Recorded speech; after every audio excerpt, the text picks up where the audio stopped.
Electric వాహన దిగ్గజం Tesla భారత్లోకి entry ఇచ్చేందుకు సిద్ధమైంది. వచ్చే వారం ఎలన్ మస్క్ ఇండియాను సందర్శించుకున్నట్లు తెలుస్తోంది. ఈ నేపథ్యంలో ప్రధాని నరేంద్ర మోదీతో ఆయన భేటీ కానున్నారు. టెస్లా కార్లను దేశంలోనే తయారు చేసేందుకు ఏకంగా 2 నుంచి 3 బిలియన్ డాలర్ల పెట్టుబడి పెట్టనుంది టెస్లా. గతంలో టెస్లా కార్ల దిగుమతిపై భారీగా సుంకాలను విధించిన భారత ప్రభుత్వం ఇటీవలే తీసుకొచ్చిన విధానంలో $500 మిలియన్ పెట్టుబడి పెట్టి 3 ఏళ్లలో ప్లాంట్ ఓపెన్ చేస్తే దిగుమతి సుంకాలను తగ్గిస్తామని చెప్పింది. దీంతో టెస్లా కార్లు త్వరలోనే ఇండియాలోకి ఎంట్రీ ఇవ్వనున్నాయి. ఇప్పటికే జర్మనీలోని టెస్లా కర్మాగారంలో భారత్లో వినియోగించేందుకు రైట్ హ్యాండ్ కార్ల తయారీ మొదలైంది. మరి టాటాను తట్టుకుంటుందా? ప్రపంచంలో 3వ అతిపెద్ద ఆటోమొబైల్ మార్కెట్గా ఉన్న భారత్పై అన్ని వాహన కంపెనీలు దృష్టి సారిస్తున్నాయి. మరోవైపు వేగంగా ఇండియా ఎలక్ట్రిక్ మొబిలిటీ వైపు మళ్లుతుంది.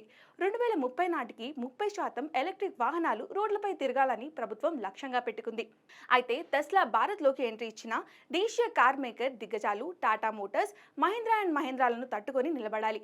ఇప్పటికే దేశీయ ఈవీ కార్ మార్కెట్లో టాటాకు తిరుగు లేకుండా ఉంది. భారతదేశ రోడ్లపై తిరుగుతున్న ఈవీ కార్లలో 70% వాటాను టాటా ఆక్రమించింది. టాటా నుంచి నెక్సాన్ ఈవీ అమ్మకాలు టాప్గా ఉన్నాయి.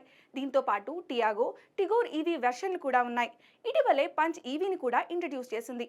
అయితే భారత వినియోగదారుడికి తగ్గట్లుగా టాటా ఈవీ కార్ల రేట్లు కూడా అందరికీ అందుబాటులో ఉన్నాయి. కేవలం 10 లక్షల రూపాయల నుంచి 20 లక్షల రూపాయల లోపు ఈ కారు లభిస్తున్నాయి.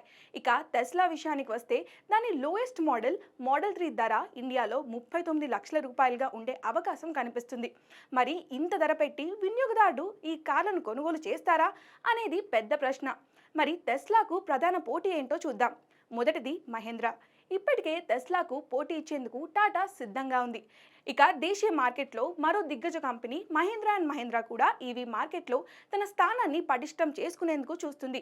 ఇప్పటికే మహీంద్రా నుంచి XUV 400 ఈవీ కార్ మార్కెట్లో ఉంది. దీని విక్రయాలు కూడా బాగానే ఉన్నాయి. ఇవే కాకుండా మహీంద్రా ఇవారిటో, O2 O+ వంటి మోడల్తో మార్కెట్లో కీలకంగా ఉన్నాయి. తర్వాత ఎంజీ మోటార్స్ కూడా ఈవీ మార్కెట్ని క్యాప్చర్ చేయాలని అనుకుంటుంది. ఇప్పటికే ఈ కంపెనీ నుంచి MG ZS ఈవీ ఉంది. తాజాగా MG కామెట్ ఈవీని మార్కెట్లోకి తీసుకొచ్చింది. 2020లో తీసుకొచ్చిన ZS ఈవీ సూపర్ సక్సెస్ అయింది. తర్వాత BYD.